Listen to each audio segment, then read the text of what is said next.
হানিফ ছিল এক সাধারণ জেলে। প্রতিদিন ভোরের আলো ফোটার আগেই সে নদীতে নেমে যেত।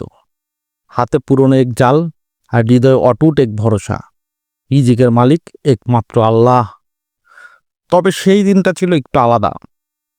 ঘন্টার পর ঘন্টা জাল ফেলেও সে একটা মাছও তুলতে পারল না। সূর্য যখন পশ্চিম আকাশে হারিয়ে গেল, হানিফ তখনও নদীর পাড়ে বসে ভেজা জাল মুঠো করে ধরে রেখেছিল। চারদিকে নীরবতা, তবুও তার ঠোঁট থেকে বের হলো শান্ত এক উচ্চারণ, আজ না পাই কাল দেবেন আমার মালিক, আমার চেষ্টা বৃথা যাবে না। সন্ধ্যা ঘনিয়ে এলো। ঠিক তখনই এক অচেনা ব্যবসায়ী তার কাছে এসে দাঁড়ালো, চোখে চাওয়া পাওয়া ঝিলিক। তিনি বললেন, ভাই, তোমার এই পুরনো জালটা কি বিক্রি করবে? আমার এক বিশেষ কাজে খুব দরকার, যা দাম চাও তাই দিব। হানিফ অবাক হয়ে জালের দিকে তাকালো। এই জাল, যা দিয়ে আজ একটা মাছও পায়নি, সেটাই তার রিজিকের বাহক হয়ে দাঁড়িয়েছে।